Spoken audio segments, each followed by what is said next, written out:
اور کوئی غیب کیا تم سے نیہا ہو بلا، جب نہ خدا ہی چھپا تم پہ کروڑوں درود۔ جب لوگوں نے کہا نبی مر گئے ہیں، اعلیٰ حضرت نے 4 زبانوں میں نعت لکھی۔ اعلیٰ حضرت لکھتے ہیں لم یاتی نذیرک فی نظر مثلے تو نشد پیدا جانا، جگ راج کو تاج تورے سرسو، اے شہ تجھ کو دوسرا جانا، البحر علا والموج تگا، من بے کس طوفا ہوش ربا، وجدار میں ہوں بگڑی ہے ہوا، میری نیا پار لگا جانا، انفی عطشی و سخا کاتم، اے گیس ہوئے پاکے ابر کرم، برسن ہارے رم جم رم جم، 2 بوند ادھر بھی گرا جانا۔ جب لوگوں نے رسول اللہ کی شفاعت کا انکار کیا تو اعلیٰ حضرت کے جملے دیکھو، اعلیٰ حضرت لکھتے ہیں عرش حق مسند رفعت رسول اللہ کی، دیکھ رہی ہے حشر میں عزت رسول اللہ کی، کافروں پر تیغ بالا سے گری برق غضب، ابر آسا چھا گئی ہیبت رسول اللہ کی، اور اعلیٰ حضرت لکھتے ہیں وہ جہنم میں گیا جو ان سے مستغنی ہوا ہے، خلیل اللہ کو بھی حاجت رسول اللہ کی، قبر میں لہرائیں گے تا حشر چشم نور کے، جلوہ فرما ہوگی جب طلعت رسول اللہ کی۔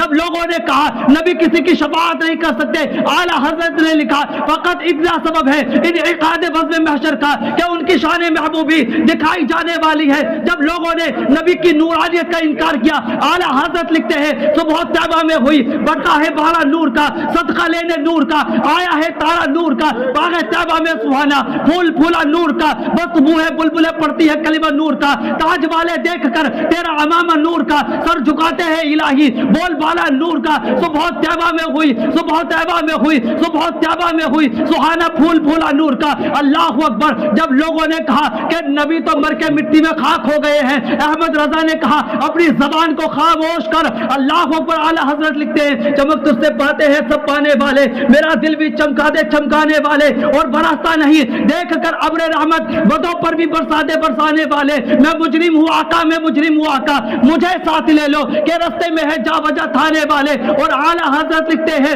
تو زندہ ہے واللہ تو زندہ ہے واللہ، میری چشم عالم سے چھپ جانے والے۔ جب لوگوں نے کہا، جب نجدیوں نے کہا نبی کسی کو کچھ نہیں دے سکتے، احمد رضا نے کہا میں بتاتا ہوں نبی کیا دے سکتے ہیں، وہاں کیا جود و کرم ہے شہ بتا تیرا، نہیں سنتا ہی نہیں مانگنے والا تیرا، ورفعنا لک ذکرک کا حصہ آیا تجھ پر، بول بالا ہے تیرا ذکر اونچا تیرا۔ اللہ اکبر۔ یہی بولے سدرا والے چمنے جہاں کے تھالے، سبھی میں نے چھان ڈالے تیرے پائے کا نہ پایا، تجھے ایک نہ ایک بنایا، تجھے ایک نہ ایک بنایا، تو ایک نہ ایک بنایا۔ اللہ اکبر۔ نہ دوسرا خدا ہے نہ دوسرا رسول ہے۔ رب تبارک و تعالی قرآن مقدس میں فرماتا ہے الا ان اولیاء اللہ لا خوف علیہم ولا هم يحزنون، خبردار اللہ کے ولیوں کو نہ کچھ خوف ہوتا ہے نہ کوئی غم۔ الذین آمنوا وكانوا يتقون، اور وہ لوگ جو ایمان لائے اور پرہیزگاری کرتے رہے، لہم البشرا فی الحیات الدنیا، ان کے لیے دنیاوی زندگی اور آخرت میں بشارت ہے، لا تبدیل لکلمات اللہ، اور اللہ کے کلمات بدل نہیں سکتے، ذالک هو الفوز العظیم، یہی بڑی کامیابی ہے۔ رب تبارک و تعالی نے ان آیات میں اولیاء اللہ کی عظمت و شان بیان فرمائی۔ ان آیات میں رب تبارک و تعالی نے ولیوں کے بہترین انجام کا ذکر فرمایا، اور رب تبارک و تعالی نے ولیوں کی یہ تعریف بیان فرمائی کہ وہ مومن اور متقی ہوتے ہیں، کیونکہ ولی کے لیے مومن اور متقی ہونا ضروری ہے۔ ولی اللہ کو رب تبارک و تعالی کا قرب خاص حاصل ہوتا ہے، اولیاء اللہ کی روح اور قلب ذکر الہی میں مستغرق ہوتے ہیں، اور ولی کی روح ولی کا قلب معرفت الہی کے نور سے روشن و منور ہوتے ہیں۔ اور نبی کریم صلی اللہ تعالی علیہ وسلم نے ولیوں کی تعریف بیان فرمائی، الذین اذا رؤوا ذکر اللہ، یعنی جن کو دیکھ کر خدا یاد آ جائے وہ اللہ کے ولی ہیں۔ اور عارفین نے اس حدیث کی شرح میں فرمایا جب غافل بندہ اولیاء اللہ کی صحبت میں بیٹھتا ہے، وہ بندہ جو رب تبارک و تعالیٰ کے ذکر سے دور رہتا ہے، وہ بندہ جو نیکوکار لوگوں کی صحبت سے دور رہتا ہے، اللہ اکبر۔ عارفین فرماتے ہیں جب غافل بندہ اولیاء اللہ کی صحبت میں بیٹھتا ہے، جب وہ غافل بندہ اولیاء اللہ کی صحبت میں بیٹھنے لگتا ہے تو اس غافل بندے کو اولیاء اللہ کی صحبت کی برکت میں بیٹھنے کی برکت سے رب تبارک و تعالیٰ کے ذکر کی توفیق نصیب ہو جاتی ہے، اور دنیاوی کمی میں محسوس ہوتی ہے۔ اللہ اکبر۔ جو دنیاوی کمیوں میں وہ گھرا ہوا رہتا ہے، دنیاوی ضروریات میں وہ گھرا ہوا رہتا ہے، ان میں کمی محسوس ہوتی ہے۔ اللہ اکبر۔ جب اولیاء اللہ کی صحبت میں کوئی غافل بندہ بیٹھنے لگتا ہے تو اسے رب تبارک و تعالیٰ کی محبت و خشیت، اخلاص و ایمان اور زہد و توکل جیسی روحانی و ایمانی صفات انسان کے اندر کامل اولیاء اللہ کی صحبت کی برکت سے پیدا ہوتی ہے۔ اور عارف مولانا جلال الدین رومی نے کہا، ہر کے خواہد ہم نشینی بخدا، جو بھی خدائے تعالیٰ کی ہم نشینی چاہتا ہے وہ نشین در حضور اولیاء، اس سے کہو کہ وہ اولیاء کے حضور بیٹھا کرے۔ اور شاہ مشرق علامہ اقبال نے کہا، ترستی ہے نگاہ نارسا جس کے نظارے کو، وہ رونق انجمن کی ہے انہی خلوت غزینوں میں، نہ تخت و تاج میں نہ لشکر و سپاہ میں ہے، جو بات مرد قلندر کی بارگاہ میں ہے۔ اور نبی کریم صلی اللہ تعالی علیہ وسلم نے فرمایا، اذا مررتم بریاض الجنہ، جب تم جنت کے باغیچوں سے گزرو تو کھا لیا کرو۔ اللہ اکبر، قالوا وما ریاض الجنہ، لوگوں نے عرض کہ حضور جنت کے باغ کیا ہیں، جنت کے باغیچے کیا ہیں؟ آقا فرماتے قال حرق ذکر کے ذکر الہی کے حلقے یہ جنت کے باغ ہے۔ اللہ اکبر۔ اور رب تبارک و تعالی نے حدیث قدسی میں فرمایا، لا یشقی لہم جلیس، کہ اولیاء اللہ ذکر کرنے والے ایسے بندے ہیں، لا یشقی لہم جلیس، جو ان کا ہم نشین ہو وہ بھی بد نصیب و محروم نہیں ہوتا۔ یہ اللہ کے بندے کثرت سے رب تبارک و تعالیٰ کا ذکر و اذکار کرتے ہیں۔ رب تبارک و تعالیٰ فرماتا ہے، والذین یبیتون لربہم سجدا وقیاما، اور وہ لوگ جو اپنے رب کے لیے سجدے اور قیام میں راتیں گزار دیتے ہیں یہی کامیاب ہے۔ رب تبارک و تعالیٰ نے فرما دیا یہی لوگ کامیاب ہیں۔ ہم بھی سوچتے ہیں کہ آج رب کی بارگاہ میں توبہ کی جائے، آج رب کی بارگاہ میں سجدہ وریز ہوا جائے۔ اللہ اکبر، حضرت ابراہیم بن ادہم یہی سوچا کرتے کہ آج اللہ اکبر بہت بڑے بادشاہ بلخ کے، بہت عظیم المرتب حکمران تھے۔ اللہ اکبر، ایک مرتبہ رات کو آپ اپنے محل میں، شاہی محل میں نرم و نازک بستر پر آرام فرما رہے ہیں، شاہی محل کی چھت پر کسی کی چلنے کی آہٹ محسوس ہوئی تو آپ کی آنکھ کھل گئی۔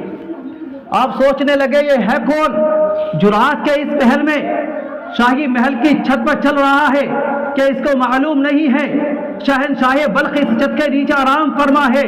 اللہ اکبر، حضرت ابراہیم بن ادہم نے آواز دی کہ کون ہے جو اس وقت میں شاہی محل کی چھت پر چل رہا ہے، کون ہے جس کے قدموں کی آہٹ نے شہنشاہ بلخ کی نیند میں خلل واقع کر دی ہے؟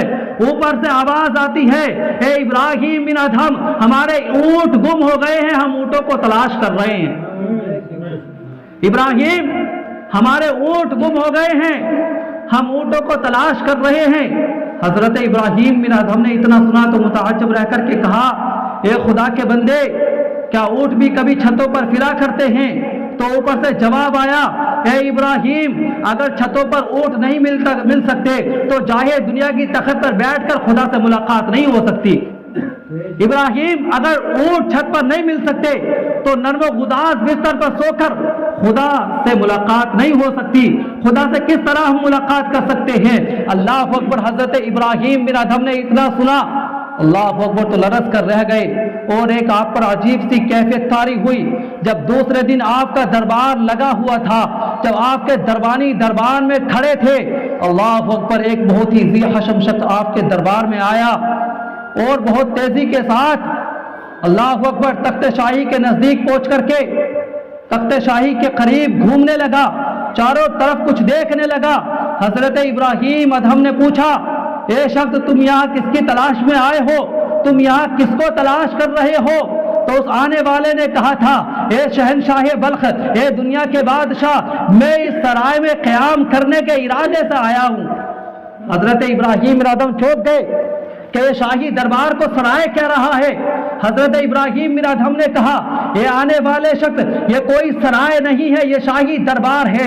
اللہ اکبر، اس آنے والے شخص نے جب اتنا سنا کہ شہنشاہ بلخ یہ کہہ رہا ہے کہ یہ سرائے نہیں ہے، شاہی دربار ہے، آنے والے نے کہا تھا، اے دنیا کے بادشاہ، یہ تو بتا تجھ سے پہلے یہاں پر کون رہتا کرتا تھا، یہاں تجھ سے پہلے کون آباد تھا؟ تو شہنشاہ بلخ نے کہا، مجھ سے پہلے یہاں پر میرے آباؤ اجداد آباد تھے۔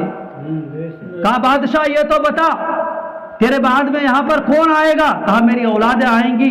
تو آنے والے نے کہا تھا کہ یہ تو بتاؤ، یہاں پر اتنے لوگ آئے، آ کر کے چلے گئے، اور کسی کو یہاں پر رہنا مستقل نصیب نہ ہوا، تو سوچو تو صحیح وہ شاہی دربار کیسے ہو سکتا ہے؟ سوچو تو صحیح، اللہ اکبر، وہ شخص اتنا کیا کر کے غائب ہو گئے۔ اللہ اکبر۔ حضرت ابراہیم بن ادھم جو کہ رات ہی کے واقعے سے بڑے مضطرب تھے، بڑے پریشان تھے، بڑے حیرت زدہ تھے، اور اس واقعے نے آپ کو اور پریشان کر دیا۔ اللہ اکبر، آپ کے دل میں عشق الہی کا دریا پوری قوت سے موجزن ہو گیا۔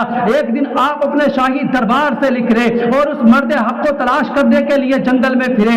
اللہ اکبر، ایک جگہ پر اس مرد حق کی تلاش میں، وہ مرد حق کی تلاش مکمل ہو جاتی ہے، اس مرد حق کو تلاش کر لیتے ہیں۔ حضرت ابراہیم بن ادھم پوچھتے ہیں، اے مرد خدا یہ تو بتائیے تمہارا نام کیا ہے؟ تو بتایا گیا کہ میرا نام خضر علیہ السلام ہے۔ اور آواز آتی ہے غیب سے، اے ابراہیم موت سے پہلے ہوش میں آ جا، موت سے پہلے ہوشیار ہو جا، موت سے پہلے رب تبارک و تعالیٰ کی بارگاہ میں سجدہ بریز ہو جا۔ اللہ اکبر، جب حضرت ابراہیم بن ادھم نے اس آواز کو سنا تو آپ اور بھی زیادہ کرما گئے۔ اللہ اکبر، آپ نے تخت شاہی کو چھوڑا، آپ نے شہنشاہی بلخ کی شہنشاہی چھوڑی، آپ نے تخت و تاج کو چھوڑ دیا اور رب تبارک و تعالیٰ کی بارگاہ میں آ کر کے ایسی توبہ کی، رب تبارک و تعالیٰ کی بارگاہ میں آ کر کے ایسے سجدہ بریز ہوئے کہ آپ کو دنیا سے گزرے ہوئے، ظاہری دنیا سے پردہ فرمائے ہوئے کئی سال گزر گئے، لیکن اب بھی اہل محبت آپ کے نام کی صدائیں لے رہے ہیں۔ رب تبارک و تعالیٰ فرماتا ہے والذین یبیتون لربہم سجدا وقیاما، اور وہ لوگ جو اپنے رب کے لیے سجدے اور قیام میں راتیں گزار دیتے ہیں، یہی لوگ کامیاب ہیں۔ رب تبارک و تعالیٰ کے غافل بندے رات کو نیند اور آرام کر رہے ہوتے ہیں، مگر اولیاء اللہ ایسی جماعت ہے، اولیاء اللہ ایسی جماعت ہے کہ رب تبارک و تعالیٰ کے لیے ساری ساری راتیں سجدے اور قیام میں گزار دیتے ہیں۔ ہمہ وقت ان کے دل میں ذکر الہی رہتا ہے، اور رب تبارک و تعالی فرماتا ہے الذین یذکرون اللہ قیاما وقعودا وعلی جنوبہم، اور وہ لوگ جو کھڑے ہو کر اور بیٹھ کر اور کروٹ پر لیٹے اپنے رب کو یاد کرتے ہیں، یہی لوگ کامیاب ہیں۔ عن انس بن مالک قال قال رسول اللہ صلی اللہ تعالی علیہ وسلم، حضرت ابو ہریرہ سے روایت ہے کہ نبی کریم صلی اللہ تعالی علیہ وسلم نے فرمایا ان اللہ قال، کہ رب تبارک و تعالی فرماتا ہے من عاد لی ولیا فقد آذنتہ بالحرب، کہ جس نے میرے کسی ولی سے دشمنی کی اسے میری طرف سے اعلان جنگ ہے۔ وما تقرب الی عبدی بشیء احب الی مما افترضت علیہ، اور رب فرماتا ہے کہ میرا بندہ جن جن عبادتوں سے میرا قرب حاصل کرتا ہے، اور کوئی عبادت مجھ کو اس سے زیادہ پسند نہیں ہے جو میں نے اس پر فرض کی ہے۔ وما یزال عبدی یتقرب الی بالنوافل حتی احبہ، اور رب فرماتا ہے کہ میرا بندہ فرض ادا کرنے کے بعد نفل عبادتیں کر کے مجھ سے اتنے قریب ہو جاتا ہے، اتنا نزدیک ہو جاتا ہے، حتی احبہ، یہاں تک کہ میں اس سے محبت کرنے لگتا ہوں۔ اور رب فرماتا ہے فاذا احببتہ كنت سمعه الذي يسمع به وبصره الذي يبصر به ويده الذي يبطش بها ورجله الذي يمشي بها۔ رب فرماتا ہے فاذا احببته، جب میں اس سے محبت کرنے لگتا ہوں، كنت سمعه الذي يسمع به، تو میں اس کے کان بن جاتا ہوں جس سے کہ وہ سنتا ہے، وبصره الذي يبصر به، اور اس کی آنکھیں بن جاتا ہوں جس سے کہ وہ دیکھتا ہے، ويده الذي يبطش بها، اور اس کے ہاتھ بن جاتا ہوں جس سے کہ وہ پکڑتا ہے، ورجله الذي يمشي بها، اور اس کے پاؤں بن جاتا ہوں جس سے کہ وہ چلتا ہے۔ وَإِن سَأَلَنِي لَأُعْطِيَنَّهُ، اگر وہ مجھ سے مانگتا ہے تو میں اس کو عطا کرتا ہوں۔ وَلَئِنِ اسْتَعَاذَنِي لَأُعِيذَنَّهُ، اگر وہ کسی دشمن یا شیطان سے میری پناہ مانگتا ہے تو میں اسے محفوظ فرماتا ہوں۔ وَمَا تَرَدَّدتُ عَنْ شَيْءٍ أَنَا فَاعِلُهُ تَرَدُّدِي عَنْ نَفْسِ الْمُؤْمِنِ، اور میں جو کام کرنا چاہتا ہوں مجھے اس میں اتنا تردد نہیں ہوتا جتنا کہ اپنے مومن بندے کی جان نکالنے میں ہوتا ہے۔ اور رب فرماتا ہے یکرہ الموت وانا اکرہ مساعتہ، میرا مومن بندہ تو تکلیف جسمانی کی موت کو پسند نہیں کرتا، وانا اکرہ مساعتہ، اور مجھ کو بھی اس کو تکلیف دینا برا لگتا ہے۔ اولیاء اللہ سے رب تبارک و تعالی بھی محبت کرتا ہے، اور رب تبارک و تعالی کی مخلوق بھی اولیاء اللہ سے محبت کرتی ہے۔ رب تبارک و تعالی کا فرمان ہے ان الذین آمنوا وعملوا الصالحات سيجعل لهم الرحمن ودا، کہ بے شک وہ لوگ جو ایمان لائے ان کے لیے خدائے رحمان اپنی مخلوق کے دلوں میں محبت پیدا کر دے گا۔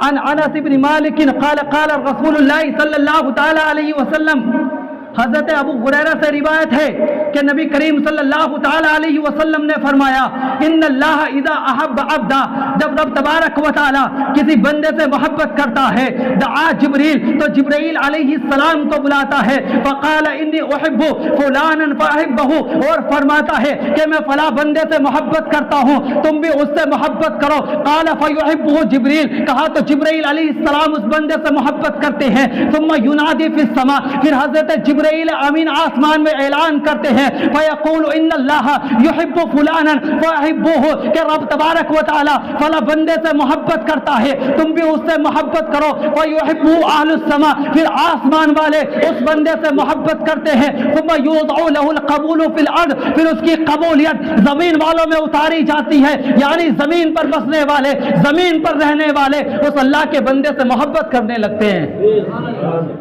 اور حضرت حرم بن حیان نے اس حدیث کی شرح میں فرمایا، جو شخص پورے دل سے رب تبارک و تعالیٰ کی طرف کو متوجہ ہوتا ہے تو رب تبارک و تعالیٰ مومنین کے دلوں کو اس کی طرف کو جھکا دیتا ہے، یعنی زمین پر بسنے والے لوگ اس سے محبت کرنے لگتے ہیں۔ اولیاء اکرام، بزرگان دین علیہم الرحمہ اتنے دنیا میں تشریف لائے، رب تبارک و تعالیٰ نے ان پر جو احسان اور انعامات فرمائے ہیں، ان کا حال یہ ہے کہ ان کی ظاہری حیات میں اور بعد وصال بھی کہ لوگ ان بزرگان دین کا ادب اور احترام اپنے دلوں میں رکھتے ہیں۔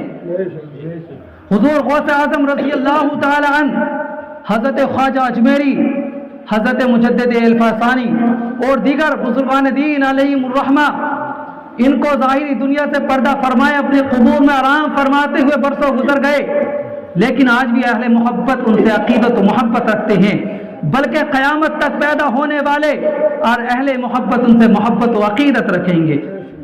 اور وہ لوگ کتنے بدبخت ہیں جو رب تبارک و تعالیٰ کے محبوب اور مقرب بندوں سے بغض و عداوت رکھتے ہیں۔ رب تبارک و تعالیٰ نے فرمایا، من عاد لی ولیا فقد آذنتہ بالحرب، کہ جس نے میرے کسی ولی سے دشمنی کی اسے میری طرف سے اعلان جنگ ہے۔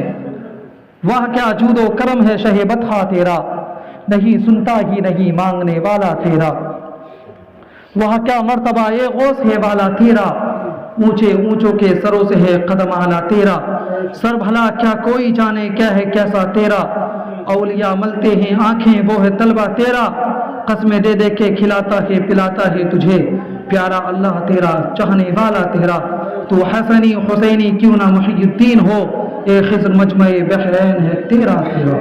وما علینا الا البلاغ۔ السلام علیکم ورحمۃ اللہ تعالی۔